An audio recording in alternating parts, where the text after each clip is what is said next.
ಜಿಲ್ಲಾಡಳಿತ, ಜಿಲ್ಲಾ ಪಂಚಾಯಿತಿ, ಕನ್ನಡ ಮತ್ತು ಸಂಸ್ಕೃತಿ ಇಲಾಖೆ ಹಾಗೂ ನಗರಸಭೆ ಸಹಯೋಗದಲ್ಲಿ ಚಿತ್ರದುರ್ಗದಲ್ಲಿಂದು ಬುದ್ಧ ಜಯಂತಿ ಕಾರ್ಯಕ್ರಮ ಹಮ್ಮಿಕೊಳ್ಳಲಾಗಿತ್ತು.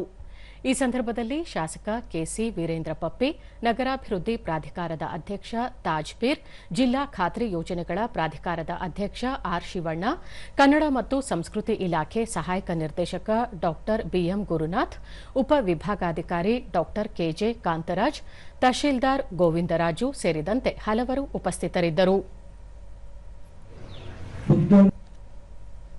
ಬಳಿಕ ಕೆಸಿ ವೀರೇಂದ್ರ ಪಪ್ಪಿ, ಕ್ರಿಸ್ತಪೂರ್ವದಲ್ಲೇ ಭಗವಾನ್ ಬುದ್ಧರು ಸಾರಿದ ಶಾಂತಿ ಮತ್ತು ಸಮಾನತೆಯ ತತ್ವಗಳು ಇಂದಿಗೂ ಅತ್ಯಂತ ಪ್ರಸ್ತುತವಾಗಿವೆ.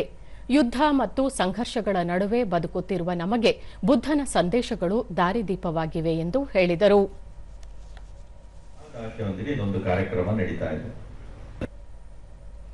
ಸ್ಥಳೀಯರಾದ ಶ್ರೀನಿವಾಸ್, ನವೀನ್ ಮಸ್ಕಲ್ ಹಾಗೂ ಸಂಶೋಧನಾ ವಿದ್ಯಾರ್ಥಿ ವಸಂತ್ ಕುಮಾರ್ ಬುದ್ಧ ಜಯಂತಿ ಕುರಿತು ಮಾಹಿತಿ ಹಂಚಿಕೊಂಡರು. ಬುದ್ಧರ ಜಯಂತಿ ಇಲ್ಲಿಂದಾನೇ ಆಚರಣೆ ಮಾಡ್ತಿದ್ದಾರೆ. ಇಲ್ಲಿಂದ ಅಂಬೇಡ್ಕರ್ ಜಯಂತಿವರೆಗೂ, ಅಂಬೇಡ್ಕರ್ ಸರ್ಕಲ್ವರೆಗೂ ಹೋಗಿ ಇಲ್ಲಿಗೆ ಮತ್ತೆ ಬಂದು ಇಲ್ಲಿನೇ ಕಾರ್ಯಕ್ರಮವನ್ನು ರೂಪಿಸಿ ಹಲವಾರು ಬುದ್ಧನ ವಿಷಯಗಳನ್ನು ಮಾತನಾಡುವುದರ ಮೂಲಕ ಮಹನೀಯರ ಮಾತುಗಳನ್ನು ಪ್ರೇರೇಪಿತರಾಗಿ ತುಂಬ ಜನ ಬುದ್ಧನ ಅನುಯಾಯಿಗಳಾಗ್ತಾ ಇದ್ದಾರೆ. ಬುದ್ಧನ ಭಾವಚಿತ್ರದ ಮೆರವಣಿಗೆಗೆ ಅಪರ ಜಿಲ್ಲಾಧಿಕಾರಿ ಬಿಟಿ ಕುಮಾರಸ್ವಾಮಿ ಚಾಲನೆ ನೀಡಿದರು.